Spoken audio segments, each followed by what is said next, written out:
வணக்கம் நேயர்களே, இது உங்கள் அபிமான சேனல் பெப்பர்ஸ் டிவி. இது உங்களுக்கு பிடித்தமான நிகழ்ச்சி double.com. இந்த நிகழ்ச்சி சீரும் சிறப்புமாக செம்மையாக சென்று கொண்டிருக்கிறது. Totally 100% entertainment programme. நான் உங்க ஆளினால் அழகராஜா. அண்ணா இவ்வளவு லென்த்தா பேசும்போது என் பேரும் சேர்த்து சொல்லுங்க. இவன் ஆஃப்டர் ஆல் ஆறுமுகம். கரெக்டா சொன்னார். Okay, right.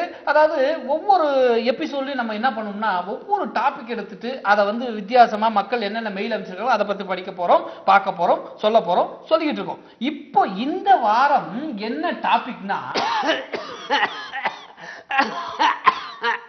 ஓகே ஓகே நீங்க ஒண்ணும் யாரும் தப்பா நினைக்காதீங்க. அதாவது இவன் சிம்பாலிக்கா சொல்றானா என்னங்கிறத. சிம்பன்சி குரங்கு, நீ வாங்குற 1000 ரூபாய்க்கு இது தேவையா? 5000 ரூபாய்க்கு நடிக்கிற, சும்மா இரு. இதுல இருந்தே இவன் இரும்பி காமிச்சிருந்தே உங்களுக்கு நல்லா தெரிஞ்சிருக்கும் எந்த டாபிக்கை பத்தி பேச போறோம்னு.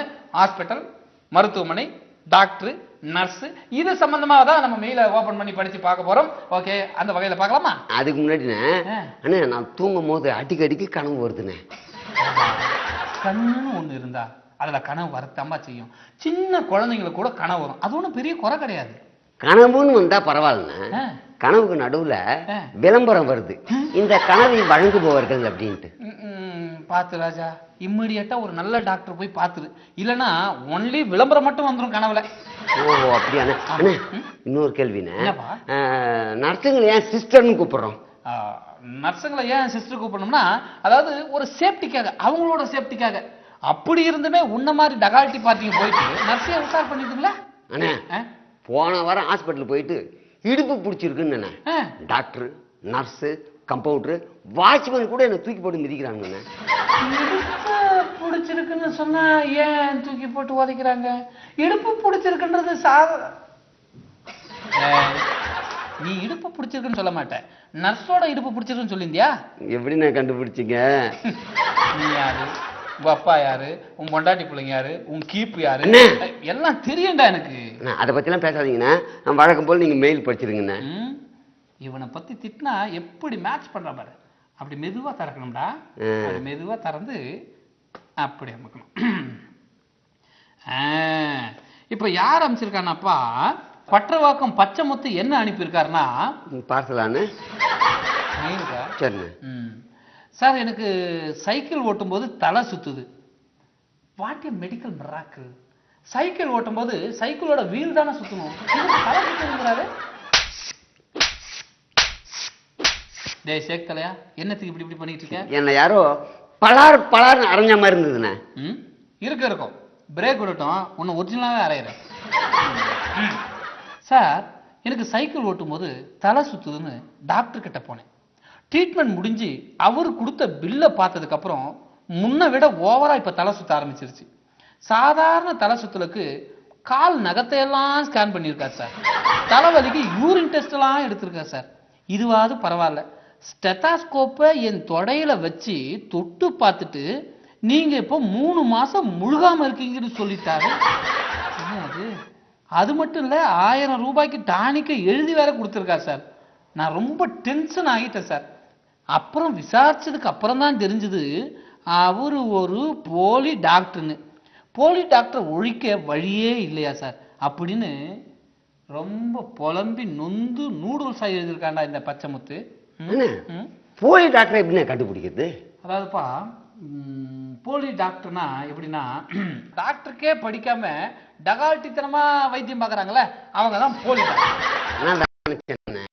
நீ எந்த மாதிரி நினைச்ச? இந்த பருப்பு போலி விற்கிறவங்க, தேங்காய் போலி விற்கிறவங்க நினைச்சா? ஆமாண்ணே. ஆமாவா அண்ணே, எனக்கு உடம்பு பிடிக்க மாட்டேங்குதுண்ணே. எப்படா பிடிக்கும்? மக்காச்சோளத்தை தின்னு மிச்சம் வச்ச சக்க மாதிரி இருக்க. உன் உடம்ப பார்க்கறது எனக்கே பிடிக்கல, உனக்கு எப்படி பிடிக்கும்? அண்ணே, நான் சொல்றது சதை பிடிக்கலண்ணே, குண்டாகணும். எதனா மருந்து தான் சொன்னேன். ஓ, நீ அப்படி கேட்டியா? அதை ஏன்டா எங்கிட்ட கேக்குற? ஒரு நல்ல டாக்டர் இருந்தா அவர்கிட்ட போய் கேளு. ஏன்னு நர்ஸு கிட்ட கேட்க கூடாதா? நீ குண்டாகிறதுக்கு பிளான் பண்றியா இல்ல யாரையாச்சும் உண்டாக்குறதுக்கு பிளான் பண்றியா? இல்ல, நான் சும்மா ஒரு ஜோக்குக்கு சொன்னேன். அப்படியே ராஜா, இந்த ஜோக் அப்படியே உன் பொண்டாட்டிக்கு ஃபார்வர்ட் பண்ணிட்டோமா? அண்ணா, ஏற்கனவே உள்காயம் பயங்கரமா வாங்கியிருக்குண்ணே. தெரியுதுல்ல, ஒழுங்கா இருந்துக்க, புரியுதா? அண்ணே, போன் வருதுண்ணே. போன் வருது எனக்கு தெரியும், நீ சும்மா இரு. போன் வருதுடா. அதுதான் நானும் சொன்னேன். அதை நான் தான் சொல்லணும். சொல்லுமா. ஷூட்டிங் தான் போயிட்டு இருக்கு. என்னாச்சு சொல்லு. ஐயோ, அப்புறம் அப்படியா? சரி சரி வை. என்ன ஆச்சு? ஒண்ணு இல்லப்பா, என் பையன் எக்ஸாம் அப்போ பதில் தெரியலன்ட்டு பிட் அடிச்சு எழுதியிருக்கான். ஆ. பேப்பர் கட்டும் போது அதையும் சேர்த்து கட்டி கொடுத்துட்டானா? ஐயோ, அப்புறம் என்ன ஆச்சுங்க? அப்புறம் ஒண்ணும் ஆகல. அந்த வாத்தியார் எல்லா பேப்பரையும் திருத்தும் போது இந்த பிட்டு பேப்பர் இருக்குல்ல, அதுக்கும் சேர்த்து திருத்தி மார்க் போட்டிருக்காரு. கூட்டி பார்த்தா 110 வருது. எதில் குறைக்கிறது அப்படின்னு அவர் கன்ஃபியூஸ் ஆகி உட்காந்துருக்காரு. உங்களை மாதிரியே வரும். இல்லை, நான் மெயில் பண்ணேன். பிச்சு விடும் பிச்சு. இப்போ யார் அனுப்பிச்சிருக்காங்கன்னாப்பா, டாக்டர் யம தர்மராஜா அனுப்பிச்சிருக்காருப்பா. அண்ணே, அது எம் தர்மராஜ்ண்ணே. அப்படி கூட சொல்லலாம் போல இருக்குல்ல. டாக்டர் எம் தர்மராஜா அனுப்பிச்சிருக்காரு. சார் வணக்கம் சார், நான் தான் டாக்டர் எம் தர்மராஜா. எத்தனையோ பேஷண்ட்டுங்க என்னால் பொழைச்சிருக்காங்க. எப்படின்னு கேட்குறீங்களா? நான் ஆப்ரேஷன் பண்ண வேண்டிய பேஷண்ட்டுங்களுக்கு வேற யாராச்சும் ஆப்ரேஷன் பண்ணிடுவாங்க. அப்படி பொழைச்சிருக்காங்க போல. நான் ஒரு தடவை ஆப்ரேஷன் பண்ணா மறு தடவை என்கிட்ட அவன் கண்டிப்பா வந்தே ஆகணும். ஏன்னா கார் சாவி, ஸ்டேப்லரு, பின்னு, பென்சிலு, அப்புறம் கிரெடிட் கார்டு, இது மாதிரி எதையாவது உள்ள மறந்து வச்சு தச்சிருவேன். இப்படித்தான் ஒரு தடவை ஒரு பேஷண்ட்டுக்கு பைபாஸ் ஆப்ரேஷன் பண்ணணும்னு சொன்னாங்க. உடனே அந்த பேஷண்ட்டை ஆம்புலன்ஸ்ல தூக்கி போட்டுக்கிட்டு பூந்தமல்லி பைபாஸுக்கு போயிட்டேன்னா பாத்துங்களேன், operation success, but patient dead. இது வரைக்கும் 25 ஆயாவை சாகடிச்சிருக்கேன். என்கவுண்டர்ல தப்பிச்ச கேஸ் எல்லாம் ட்ரீட்மெண்ட்டுக்கு என் கவுண்டர்ல வந்தா கண்டிப்பா செத்துடுவாங்க. அந்த அளவுக்கு கைராசியான டாக்டர் இந்த எம் தர்மராஜா. இல்லண்ணே, யம தர்மராஜா தானே. ஏடா நான் அப்படி சொன்னா இப்படிங்கிற, இப்படி சொன்னா அப்படிங்கிறியா? இல்லண்ணே, நிறைய பேர் உயிரை வாங்கியிருக்கானே. ஆனா வாட் ஐ டோல்டு நவ், இந்த டாக்டர் வந்து இட்ஸ் வெரி பிரில்லியன்ட். இவர் வந்து கிரேட். எப்படின்னா அவன் வந்து காசை கறக்கிறதுக்கு பார்ப்பானுங்க. ஆனா இவன் வந்து டாக்டர் உண்மையை ஒத்துக்கிறாரு. நான் தான் சாகடிச்சேன்னு சொல்லி ஒத்துக்கிறாரு. பத்தியா, இஸ் எ கிரேட்யா. இதை விட கிரேட்டான விஷயம் என்னப்பா? எங்க வீட்டாண்ட மூக்கு மேல விரல் வைக்கிற மாதிரி ஒண்ணு நடந்ததுன்னு. மூக்கு மேலையா? யாராவது சாக்கடையை கலரி விட்டாங்களா? அது இல்லைண்ணே, கோழி முட்டையில இருந்து கோழி குட்டி தானே வரும். கோழி குட்டி இல்லடா, கோழி குஞ்சு. குஞ்சு வரும்ல, குஞ்சுதான் வரும். எங்க வீட்டு பக்கத்துல கோழி முட்டையில இருந்து வாத்துக்கு வந்ததுன்னு. கோழி முட்டையில இருந்து வாத்தா? எப்படின்னா, அது ஒருவேளை அந்த கோழியோட நடவடிக்கை சரியா இல்லாம இருந்திருக்கும். கரெக்ட். போன வாரம் ஃபுல்லா கோழி கொக்கோ கொக்கோன்னு கத்தாத, பேக் பேக் பேக் பேக்னு கத்திச்சு. அப்பயே எனக்கு சந்தேகம். சந்தேகம்? ஏண்டாடே, ராத்திரில படுத்து தூங்காம யார் யார் கூட போறா, கோழி எது கூட சுத்துது, அது என்ன படுது வேடிக்கை பாக்குறிய? நீ எல்லாம் ஒரு மனுஷன், மூஞ்ச பத்தியா இருக்கு. மூஞ்ச பாக்காதானே, காமெடி பாருங்க. ஓகே நேயர்களே, நீங்கள் பார்த்து ரசித்துக் கொண்டிருக்கும் இந்த சூப்பரான நிகழ்ச்சி டகிள்.com. இந்த வாரம் என்ன கான்செப்டை பார்த்துக்கிட்டு இருக்கோம்னா, ஹாஸ்பிட்டல், மருத்துவமனை, டாக்டர், நர்ஸ், இது சம்பந்தமா மெயில் அனுப்புவாங்க. அதை பத்தி தான் அலசி ஆராய்ஞ்சுக்கிட்டு இருக்கோம். டேய் யாரு, என்னடா உன் மூஞ்ச 7 கோணலாம் வச்சிருக்க? நான் சோகமா இருக்கேன்னு. சோகமா இருக்க?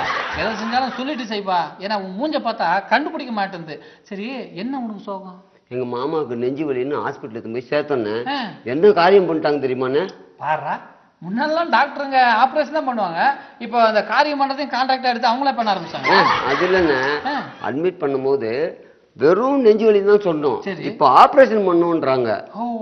முதல்ல 5000 ரூபாய் சொன்னாங்கண்ணே, இப்ப 50,000 ரூபாய் கேக்குறாங்கண்ணே. சரி விடுப்பா, அந்த டாக்டருக்கு ஏகப்பட்ட செலவு இருந்திருக்கலாம், அதனால 50,000 ரூபாய் கேட்டுருப்பாரு. அதுக்கே நீ ஃபீல் பண்ண. அப்புறம் என்னாச்சு? 50,000 ரூபாய் ஒருத்தர் எங்க மாமா கிடையாதுன்ட்டு ராத்திரி ஒரு ராத்திரியா வீட்டுக்கு கூட்டு வந்துட்டேனே. ஐயோ, இப்ப மாமாவுக்கு எப்படி இருக்கு? ரொம்ப நல்லா இருக்காரு. எப்படி? 50 காசு ஜெலிசல் மாத்திரை கொடுத்தேன், சப்பி சப்பி சாப்பிட்டாருண்ணே, சரியா போச்சு. உன் மட்டமான மாமா கதையெல்லாம் தூக்கி போடு, மெயில பார்க்கலாம். சரியா? சரிண்ணே. ஏன் இப்படி உயிரை வாங்குற? இப்போ மெயில யார் அமைச்சிருக்காங்கன்னாப்பா, பத்தமடையில இருந்து பங்கஜம் பாட்டி அமைச்சிருக்காங்க. ஓஹோ, சரிண்ணே. என்ன அமைச்சிருக்காங்கன்னா, என் வீட்டுக்காரரு எனக்கு பிரச்சனை பண்றாரு. அண்ணே, வீட்டுக்காரர் பிரச்சனை பண்ணா வீடு காலி பண்ணிட்டு போக வேண்டியதானே? டேய், வீட்டுக்காரனா ஹவுஸ் ஓனர் கிடையாதுடா, ஹஸ்பண்ட். ஓ சரி சரிண்ணே, சரிண்ணே. ஹஸ்பண்ட்னா என்ன? வீட்டுக்கார், கணவன். ஏன்னா வீட்டுக்காரனா தான் நீ கன்ஃபியூஸ் பண்றல, அதுக்காக தான் இப்படி சொன்னேன். வீட்டுக்காரனா கணவன், ஹஸ்பண்ட்னா கணவன். ஐயோ, கன்ஃபியூஸ். மெயில படிக்க விடுறா. பேரா, என் வீட்டுக்காரர் ரொம்ப பிரச்சனை பண்றாரு, அவருக்கு கண்ணு சரியா தெரிய மாட்டேங்குது. ஐயோ, எனக்கு கடவுள் வழிகாட்டுவார்னு எல்லா இடத்துக்கும் அவர் தனியாவே போறாரு. சோகுனே. இப்படித்தான் ஒரு நாள் ராத்திரி பாத்ரூமுக்கு போனாராம். பாத்ரூம் கதவை திறந்ததும் லைட்டு தானாவே ஆன் ஆயிடுச்சான். போயிட்டு கதவை மூடினதும் தானாவே லைட். இதெல்லாம் கடவுள் எனக்காக தான் பண்றாருன்னு 10 தடவை சொல்லிட்டு இருந்தாரு. சரி, இவருக்கு ஏதோ கிறுக்கு பிடிச்சு போச்சு, நானும் சும்மா இருந்துட்டேன். அப்புறம் தான் தெரிஞ்சது, பாவி மனுஷன் ராத்திரி ஃப்ரிட்ஜை திறந்து ஒண்ணுக்கு போயிட்டான்ட்டு கிழவனோட பல பிரச்சனை தாங்கவே முடியல. வாயா ஹாஸ்பிட்டல்னு கூப்பிட்டா வரமாட்டேன்னு அடம் பிடிக்கிறாரு. நீங்க தான் ஏதாச்சும் கொஞ்சம் அட்வைஸ் பண்ணி வர சொல்லணும். இப்படிக்கு பங்கஜம் பாட்டி. என்ன பண்றது?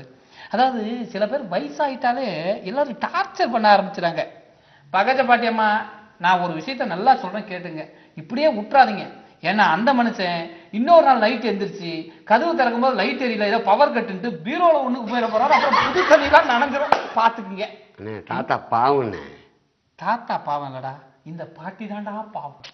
தாத்தா தானே பாவம். பாட்டி தாண்டா பாவம். தாத்தா தானே பாவம். பாட்டி தாண்டா பாவம். ஏண்டா நம்ம 2 பேரும் சொல்லல, யார் சொல்லுது? அண்ணே நானும் சொல்லனே, இந்த பொட்டி தானே ரொம்ப நேரமா பாக்குது, அதான் சொல்லியிருக்கோன்னு நினைக்கிறேன். சொல்லுப்பா. டாக்டருங்க ஏன்னா பயாஸ்கோப் வச்சிருக்காங்க. பயாஸ்கோப்பா? உன்னை வாரி வெயில போட. டேய், அதுக்கு பேர் பயாஸ்கோப் இல்லடா, ஸ்டெத்தாஸ்கோப். அது என்னமோ ஒரு கர்மம் உடனே அது ஏன்னா காதுல வச்சு நெஞ்சில தொட்டு தொட்டு பாக்குறாங்க. என்ன கேட்கணும் அதுல? இது இந்த பெப்பர் ஸ்டீவோட பெப் டியூன் சாங் இருக்குல்ல, அதை காதுல வச்சு கேட்பாங்க. டாக்டருங்க அதையா கேட்டுருக்காங்க. அப்படி மூணு மேல விட்டனா அது அந்த ஸ்டெதஸ்கோப்பை காதுல மாட்டிக்கிட்டு நம்மளோட இதய துடிப்பு சரியா இருக்கா அப்படின்னு இதயத்துல வச்சு லப்டப் லப்டப் லப்டப்னு வரல, அதை கணக்கு பண்ணி உடம்பு நல்லா இருக்கான்னு செக் பண்றதுல. அது போனேன் போன வாரம் எங்க வீட்டாண்ட ஒரு டாக்டர் ஒரு பொண்ணு இப்படி இடுப்பு தொட்டு பார்த்தாங்க. இடுப்பு தொட்டா அங்க கேக்குமானே? அங்க கேட்காது. ஒருவேளை அவன் போலி டாக்டரா இருக்கலாம், அந்த பொண்ணோட இடுப்பு மடிப்பை பாக்குறதுக்காக அவன் அங்க வச்சிருக்கலாம். ஆனா அப்ப போலி டாக்டர் நான் எப்படி நான் கண்டுபிடிக்கிறது? கரெக்ட்.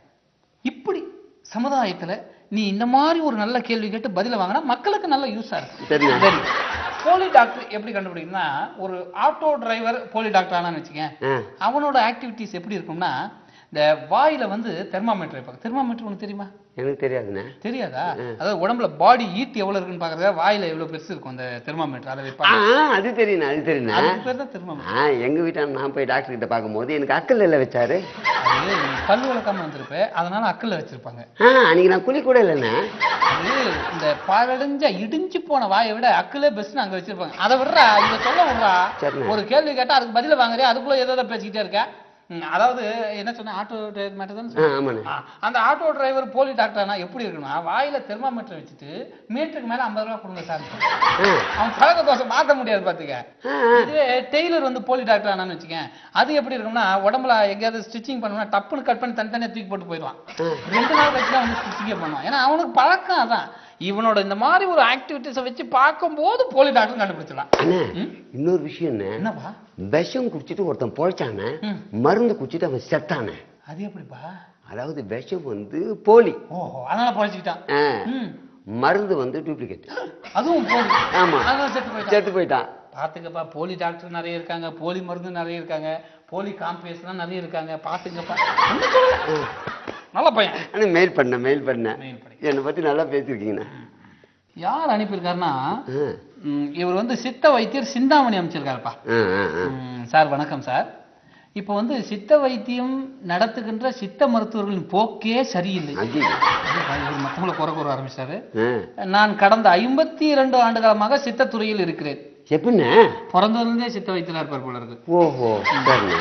இப்போ எல்லோரிடமே பணம் நிறைய இருக்கிறது, ஆகையால் அவரவர்கள் பல சேனல்களில் விளம்பரமாக செய்து கொள்கிறார்கள். பட் என்னிடம் பண வசதி அவ்வளவாக இல்லாத காரணத்தால் நீங்கள் செய்து கொண்டிருக்கின்ற இந்த டகுல்.com நிகழ்ச்சியில் ஒரு 5 நிமிடம் ஸ்லாட் ஃப்ரீயாக கொடுத்தால் நான் வந்து பேசி விளம்பரம் செய்து கொள்வேன். இப்படிக்கு சிந்தாமணி சித்த வைத்தியர். போயா, என்ன நினைச்சிருக்கீங்க? நாங்களே கெஞ்சு கூத்தாடி ப்ரோக்ராம் வாங்கி பண்ணிட்டு இருக்கோம், இதுல 5 நிமிஷம் இவருக்கு ஃப்ரீ ஸ்லாட்டா கேட்டியா? பாவனே, திடீர்னு கட் பண்ணி விட்டீங்க, அவர் மனசு நோக்காதுன்னு. பின்ன இவருக்கெல்லாம் பதில் சொன்னா நமக்கு பிரச்சனை ஆயிரும்டா. சரி, ஆமா, என்னுடைய டவுட்டுக்கு பதில் சொல்லுங்கண்ணே. வந்துட்டியா? டவுட்டுக்கு வந்துட்டியா? கையை கொடு. நல்ல வேலை காப்பாத்திட்டா. என்ன டவுட் ராஜா? மீனுக்கு வலை போட்டா என்ன இருக்கும்? வலைக்குள்ள மீன் இருக்கும். மானுக்கு வலை போட்டா என்ன இருக்கும்? வலைக்குள்ள மான் இருக்கும். மானை பத்தி பேசாதடா, ஏற்கனவே நிறைய ஆர்டிஸ்டுங்க கோர்ட்ல வாதாடிட்டு இருக்காங்கடா. ஆனா நான் சும்மா தானே கேட்டேன் ஒரு பேச்சுக்கு. சும்மா. சரி சரி. கொசுக்கு வலை போட்டா என்ன இருக்கும்? நம்ம தானே இருக்கோம், கொசு ஏன் அதுல இல்லன்னு? ஒரு நிமிஷம். ஓகே நேயர்களே, இதுவரைக்கும் நீங்க பார்த்து ரசிச்ச இந்த அற்புதமான நிகழ்ச்சி டகுல்.com. மீண்டும் டகுல்.com நிகழ்ச்சியில் சந்திக்கும் வரை உங்களிடமிருந்து விடைபெறுவது உங்கள் ஆளினால் அழகராஜா. இவன் வந்து ஆட்கள் ஆரம்பிக்கும். இந்த கொசு மேட்ரு தானே இப்ப சொல்றேன். கொசு